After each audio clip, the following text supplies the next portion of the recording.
Você precisa entender que ser cristão também é ter dúvidas. Todo mundo tem dúvidas.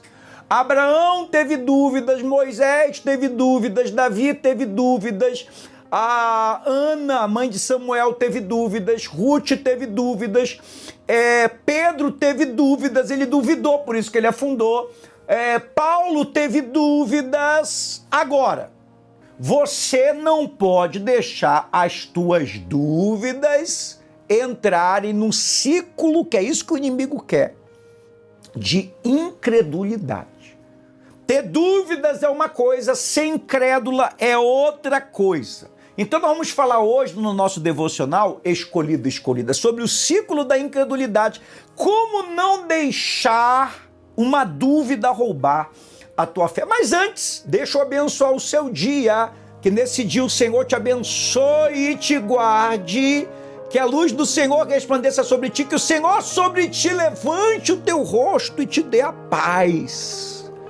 Que portas se abram, que haja escape e livramento, que as bênçãos venham de todos os lados, de todas as formas e de todas as maneiras. Deixa aqui nos comentários o teu bom dia e eu recebo. E também no segundo comentário, qual horário você está tomando o café com Deus? Meu café esfriou, Amanda. Não está saindo fumacinha? Deixa eu ver aqui. Não, tá bom. Não está quentão, mas tá bom.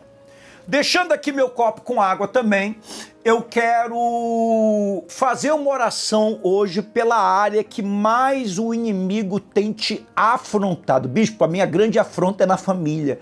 Bispo, a minha grande afronta são as dívidas. Bispo, a minha grande afronta é o desemprego. Bispo, a minha grande afronta é a depressão. Deus é um Deus que faz cair a afronta do inimigo. Hoje eu quero orar para que essa afronta do inimigo venha cair por terra em nome de Jesus. Coloca aqui nos comentários o teu pedido. Olha a pergunta. Qual tem sido a tua maior afronta? Fica até o final do devocional que nós vamos orar forte para Deus te dar vitória.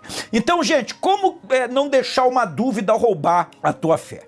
Eu quero ir lá em Mateus, o Evangelho de Mateus, capítulo 11, do versículo 2 ao 6, que diz: João envia mensageiros a Jesus. João não é o João, o apóstolo é João Batista.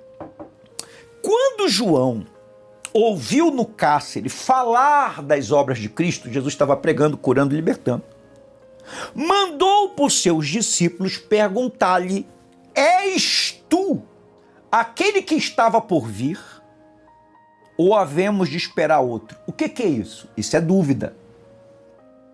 João está preso no cárcere, como nós acabamos de ler. Ele está muito perto da sua morte.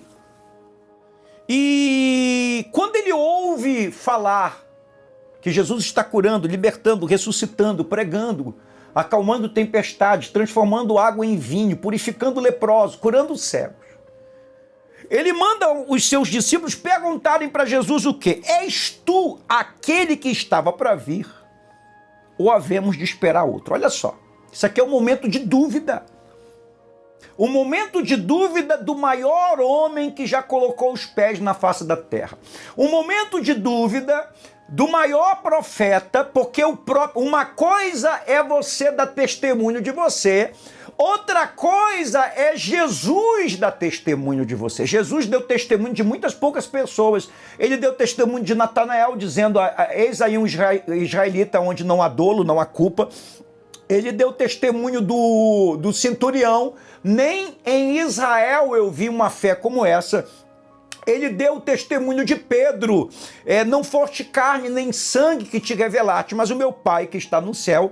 E ele deu testemunho de João Batista, dizendo que dos nascidos de mulher, ninguém foi maior do que João Batista. João Batista, que era primo de Jesus, alguns meses mais velho, ele que teve a revelação quando Jesus está indo ao Jordão, ele falou por 2 vezes: eis aí o Cordeiro de Deus que tira o pecado do mundo. Eis que vem aquele que é maior do que eu, que não sou digno de desatar nem as suas sandálias. Ele teve essa revelação, ele batizou Jesus, ele viu o céu se abrir, ele viu a pomba vir sobre Jesus, o símbolo do Espírito Santo, ele viu o Pai falando: este é meu filho amado em quem me comprazo. Mas diante da morte, todo ser humano terá algum momento de dúvida. E naquele momento de dúvida, ele manda os seus discípulos perguntarem a Jesus: és tu aquele que estava por vir? Ou havemos de esperar outro? Isso é muito forte. Porque quem está fazendo a pergunta é alguém que conhece Jesus. Se tinha alguém que conhecia Jesus, era João Batista. E ele faz a pergunta: é o Senhor mesmo? Porque ele está sendo assombrado por um momento de dúvida. Agora, alguém ousaria dizer que João Batista era incrédulo? Não. Mas ele está tendo um momento de dúvida, porque todos nós temos crises, temos momentos de baixo, temos momentos em que somos assombrados por pensamentos, sentimentos. O inimigo encontra alguma brecha no nosso emocional. Só que João Batista nos ensina uma coisa muito poderosa. Para que a tua dúvida não entre num ciclo de incredulidade, que é onde o diabo quer que você caia, você deve perguntar sobre as suas dúvidas para quem? João Batista não mandou falar com Pedro, João Batista não mandou falar com João e Tiago, que tinha sido discípulo dele antes de ser discípulo de Jesus. Com quem João Batista foi tirar as suas dúvidas? Isso aí que está aparecendo. Ele foi tirar a dúvida dele com Jesus. Tem coisa escolhida, que só Jesus para te revelar. Tem coisa que não tem. Uma senhora falou assim: bispo, o senhor que tem uma palavra profética, eu queria saber se a minha mãe ainda vai viver muitos anos. Eu falei: olha, eu não tenho como eu saber quantos anos a sua mãe vai viver. Se alguém disser que sabe, está mentindo. Tem coisas que só Deus pode nos dar respostas. Então, apesar dele estar com dúvida, tendo um momento de dúvida, tendo uma crise, ele vai perguntar para a pessoa certa. Quem era a pessoa certa para eliminar as suas dúvidas? Jesus. Por isso que a tua comunhão com Jesus tem que ser mais forte do que qualquer coisa. Declare comigo 3 vezes: Jesus, aumenta a minha comunhão contigo. Jesus, aumenta a minha comunhão contigo. Jesus, aumenta a minha comunhão contigo. Coloca aqui a palavra comunhão, se você quer ter comunhão com Deus. Comunhão, comunhão, comunhão, comunhão, comunhão, comunhão. Então ele manda perguntar para Jesus: és tu aquele que estava por vir ou havemos de esperar outro? E Jesus respondeu: se você tirar as tuas dúvidas, se você fizer um propósito de oração, de jejum, sobre as dúvidas que você tem, sobre as guerras que você passa, sobre as lutas que você passa, você pode ter certeza que Jesus não vai deixar você sem resposta. E Jesus respondendo disse-lhe: ide e anunciai a João o que estás ouvindo e vendo. Os cegos veem, os coxos andam, os leprosos são purificados, os surdos ouvem, os mortos são ressuscitados, e aos pobres está sendo pregado o evangelho. E bem-aventurado é aquele que não acha em mim motivo de tropeço. Então todos nós passamos por lutas como João passou. Tem coisas que você acreditava com facilidade até o dia em que a vida, o inimigo, te coloca num lugar difícil. João não duvidou nas águas do Jordão. João começou a ter um momento de dúvida na prisão, no cárcere. Enquanto João estava pregando para as multidões, ele tinha convicção. Enquanto as multidões chegavam e eram batizadas por ele, ele tinha convicção. Enquanto o céu estava aberto e Deus estava falando, e Jesus estava recebendo o Espírito Santo, ele tinha convicção. Agora, as paredes do cárcere começaram a ter um efeito sobre o emocional dele. Porque você perder a tua liberdade é algo muito forte. E você sabe que a Bíblia diz que somente 2 homens foram cheios do Espírito Santo. Não tem como você dizer que João Batista duvidou porque ele não tinha o Espírito Santo. Somente ele e Jesus foram cheios do Espírito Santo desde o ventre. É que tem lutas que realmente nos abalam. É que tem momentos em que a dúvida nos consome. E se a gente não fazer o que João Batista fez, perguntar para Jesus. Pergunte para Jesus, viu? Tire essa dúvida com Jesus. Tire essa dúvida com Jesus. Ninguém fica bem depois da morte de um ente querido. Ninguém fica bem depois de um relacionamento que acabou, um casamento que acabou. Ninguém fica bem passando por uma falência ou enfrentando um desemprego muito grande. Ninguém fica bem lidando com a depressão ou com uma crise existencial. Nós temos lutas maiores do que nós. Nós temos principados e potestades e dominadores desse mundo tenebroso que guerreiam contra nós.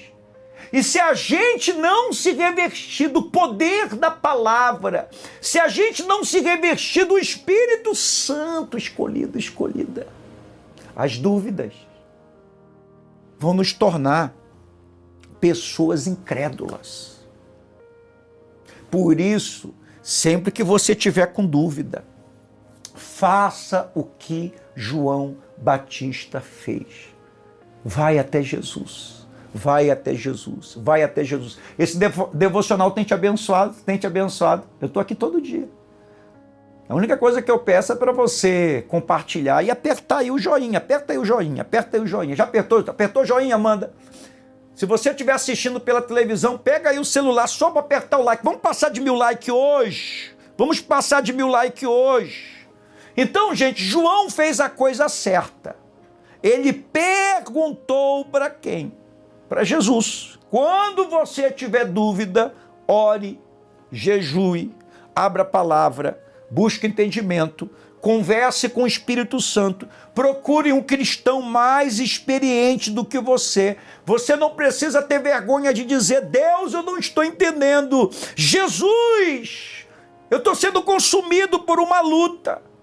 Jesus, você reparou que Jesus não ficou com raiva de João? Jesus não ficou magoado por João ter tirado a sua dúvida. Essa é a parte linda do Evangelho. Por isso que de toda a Bíblia o que eu mais amo é o Evangelho. Porque em Mateus, Marcos, Lucas e João que nós vemos como que Jesus viveu, como que ele se comportou, como ele lidou com situações que nós não sabemos lidar.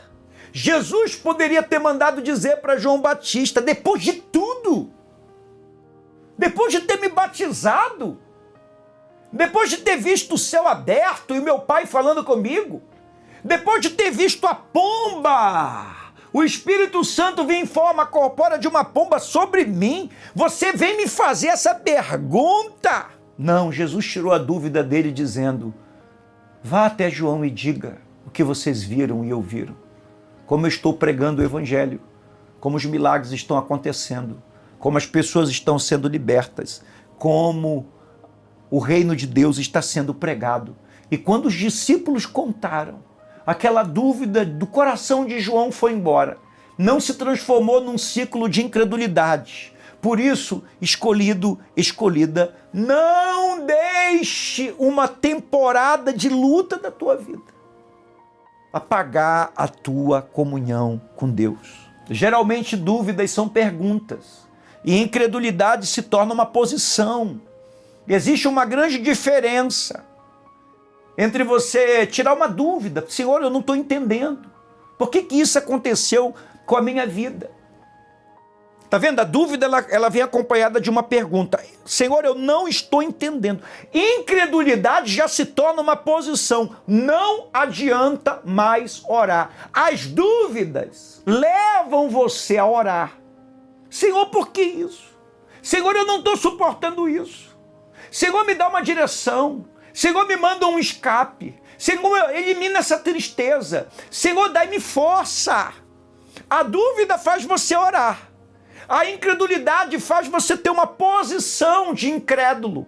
Não vou mais orar, não vou mais na igreja, não vou mais fazer esse devocional, não vou ser mais dizimista, não vou fazer mais meus votos com Deus. A dúvida faz você orar e perguntar, por que isso aconteceu? A incredulidade faz você ter uma posição de Deus me abandonou, e já que Deus me abandonou, eu também vou abandoná-lo. Quando nós lemos a Bíblia de Gênesis a Apocalipse, nós temos entendimento que todo mundo que caminhou com Deus vai passar por momentos que a gente não entende, que a gente não tem resposta. Abraão teve momentos em que tentou entender por que a promessa não se cumpria. Moisés perguntou como ele conseguiria cumprir aquilo que Deus estava pedindo para ele. Ele chegou a dizer que era um fardo pesado demais. Josué precisou ouvir 3 vezes as dúvidas, os medos, o emocional abalado, o luto falando forte. Você vê que o livro de Josué começa com ele prostrado, e o título é Deus anima Josué. Se Deus animou é porque ele estava desanimado, e Deus teve que falar para ele 3 vezes, ser forte e muito corajoso. Pedro duvidou e por isso afundou nas águas. Jesus não colocou o pé sobre a cabeça dele e o fez afundar mais rápido. Jesus o salvou. Perguntou por que ele tinha vacilado na fé, mas o trouxe de volta a caminhar por cima das águas. Todo mundo se lembra que Pedro afundou, mas ninguém se lembra que ele voltou a caminhar pelas águas, né? Ele voltou a caminhar pelas águas. Deixa eu te ensinar a quebrar o ciclo da incredulidade. Faça essas 7 coisas. Faça essas 7 coisas para vencer o ciclo da incredulidade. Primeiro, quando tiver uma dúvida, leve a sua dúvida para Deus, como João Batista fez com Jesus. Segundo, não transforme aquilo que você não entende numa conclusão sobre Deus. Se você não entende, você não pode tirar conclusões precipitadas. Terceiro, volte às evidências daquilo que Deus fez na tua história, no teu passado. Como disse Jeremias lá no livro de Lamentações, quero me trazer à memória aquilo que me dá esperança. Quarto, pare de alimentar tua mente somente com as vozes que fortalecem a dúvida. Por isso que mesmo nos dias que você estiver mais abatido, faça o seu devocional. Todo esse devocional é importante todo dia. Quinto, não exija que Deus cumpra tua expectativa para acreditar que Ele continua sendo Deus. Ah, se o Senhor não fizer isso, eu não acredito. Deus vai fazer o que Ele quer fazer porque Ele é Deus. Deus não é teu servo, você é que é servo de Deus. Sexto, quando não souber o que Deus está fazendo, permaneça fiel. José ficou fiel lá no poço, José foi fiel lá na casa de Potifar, José foi fiel na prisão, muita parte da vida dele com Deus ele não entendeu, ele só foi entender depois. Tem coisa que Deus só vai revelar para você depois. Sétimo, nunca tome uma decisão durante uma crise espiritual ou emocional. Se você está muito abalado, a primeira coisa que você tem que fazer é se renovar e se fortalecer em Deus. Que nem nós falamos no último devocional sobre Davi. Primeiro ele se reanimou, depois ele buscou a Deus, depois ele foi lutar com os inimigos. Pegou aí os 3? Primeiro você se levanta, depois você se renova, depois você volta para a guerra. Primeiro você se levanta, depois você se renova, depois você volta para a guerra. Declare comigo 3 vezes, Jesus me levanta, Espírito Santo me renova, para que eu possa voltar a lutar, em nome de Jesus. Coloca aqui nos comentários, eu vou voltar a lutar, eu vou voltar a lutar. Se você tinha desistido, volte a lutar, volte a lutar, volte a lutar, volte a lutar.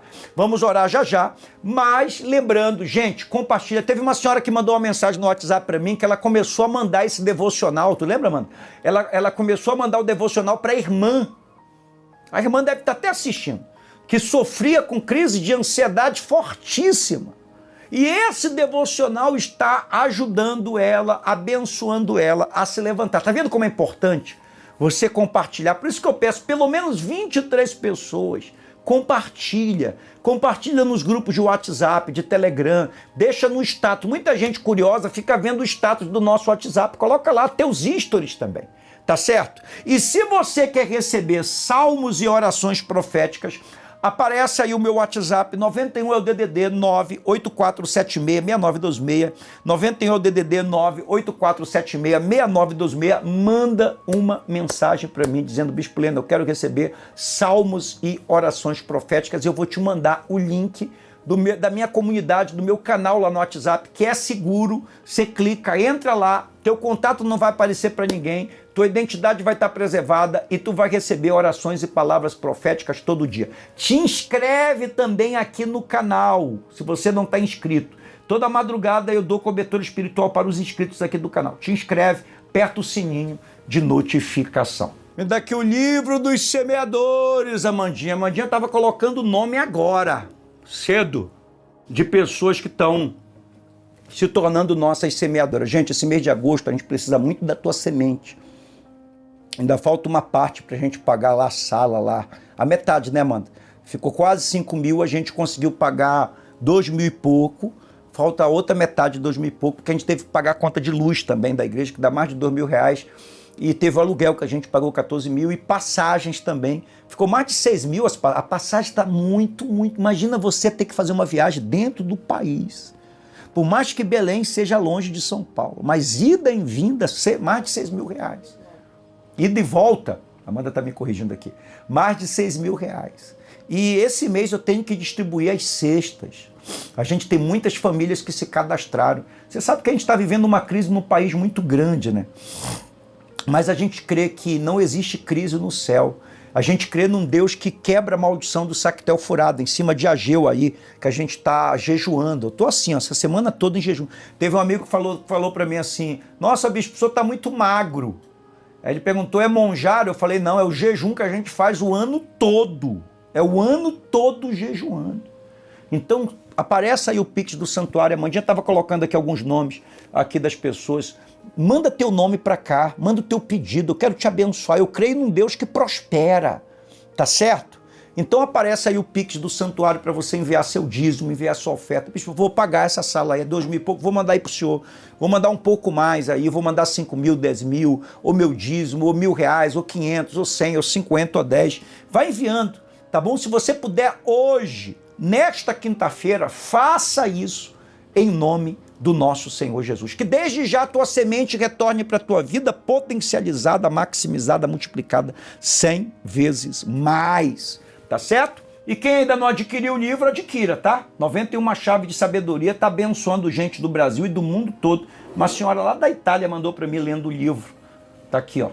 91 Chaves. Você vê, a gente vai começar agora, antes de eu orar, a gente vai começar agora uma nova série aqui, que vão ser 12 dias de reconstrução na fé de Neemias. Nós vamos falar sobre Neemias, o livro de Neemias, a importância de você ler o livro de Neemias, por que é tão poderoso. E a gente vai falar muito sobre como reconstruir a sua vida. 12 dias de reconstrução. Eu quero muito que você convide as pessoas para vir amanhã, para a gente começar o devocional. Dia 1º, amanhã vai ser: essa notícia não veio para te matar, veio para te levantar. Não é o seu fim, tá certo? Então, a gente vai fazer 12 dias aqui, então você encontra muitas chaves poderosas aqui. Inclusive aqui a gente fala também de Neemias no livro, tá? Aparece aí o link, ou então manda uma mensagem pra gente que a gente manda o link, tanto do digital como do físico. E, gente, as últimas vagas ainda tem algumas poucas vagas. Se você é de São Paulo, Grande São Paulo, eu vou estar aí terça-feira que vem, mas mesmo em São Paulo a gente vai estar aqui fazendo devocional todo dia, tá? Mas terça-feira eu tô aí em São Paulo, eu e a Mandinha, dia 25 de agosto, 19h30, aí no Hotel Meliá, nessa sala aí de eventos, jejuando muito por esse dia, me consagrando. Quero colocar a mão sobre a tua cabeça, te abençoar, quebrar toda a maldição, profetizar uma virada, trazer uma palavra profética para você. Então esteja conosco. Rua Serra da Jureia, 351 no Tatuapé. Manda uma mensagem para mim no WhatsApp, se você vai, quantas pessoas vão contigo, porque eu quero reservar a tua marca da promessa. Tá bom? Então é isso aí, vamos orar. Nosso Deus e Pai, Tu tirastes a afronta de Ezequias. E aquele inimigo que dizia que ia destruí-lo, o Senhor deu a vitória, meu Pai. Assim como tu deste a vitória para o rei Ezequias, eu quero que o Senhor venha dar a vitória, meu Deus, sobre essa afronta. Essas dívidas têm sido uma afronta, essa falência tem sido uma afronta, essa depressão tem sido uma afronta, essa traição tem sido uma afronta, esse divórcio tem sido uma afronta, essa crise na família tem sido uma afronta, esse vício tem sido uma afronta, toda afronta do diabo, meu Pai, toda afronta do inferno, que o Senhor, meu Deus, venha dar a vitória agora, no nome do nosso Senhor Jesus Cristo, meu Pai. Venha manifestar o teu poder, venha manifestar a tua glória, no nome do Senhor Jesus. Aonde os demônios têm agido, coloque as tuas mãos, comece a agir sobre os pedidos e transforma cada pedido em testemunho. Pai nosso que está no céu, santificado seja o teu nome, venha a nós o teu reino, seja feita a tua vontade, assim na terra como no céu. O pão nosso de cada dia nos dai hoje, perdoe as nossas dívidas, assim como nós perdoamos os nossos devedores. Não nos deixe cair em tentação, mas livra-nos do mal, pois teu reino, o poder, a honra e a glória, hoje, amanhã e para todo sempre. Em nome de Jesus. Beba 3 goles da água, receba de saúde, milagres e bênçãos em nome de Jesus. Coloca aqui nos comentários, eu estou abençoado. Eu estou abençoado. Tu crê que tu está abençoado? Gente, hoje 18 horas, ore comigo. Eu tenho uma oração muito poderosa hoje pela tua vida, pela tua família. Que horas? 18 horas. E amanhã, devocional novo, 12 dias de reconstrução na fé de Neemias. Se você nunca leu esse livro, você vai ler comigo, vai aprender muito, tá bom? Quero mandar aqui um bom dia, que eu já esquecendo, às vezes eu esqueço de falar aqui, muita gente, que é o nosso... A Dona Dora tá aqui, a Maria de Jesus, Lucilene, o Gabriel tá por aqui também, a Gabriele, o Andrei, a Doni está por aqui também, Dona Tânia sempre conosco, Lucilene, mamãe, papai, a Ferragens Premoldado assistindo aqui com a gente, Luciene, Dona Damares, deixa eu ver quem mais, Dona Fátima, tem também meu amigo Arthur, a avó do Arthur, como é? A Dona Siloca, já é chamada Dona Doca, mas é Dona Siloca, Dona Doca é outra. O seu Doacil também, a Dona Elis está por aqui, a Tuca também, pedindo oração, todo mundo aqui conosco, tá, gente? Obrigado, deixa aqui, o que é que você achou do nosso devocional de hoje? Deus falou contigo? Vou estar vendo cada comentário, tá? Deus abençoe.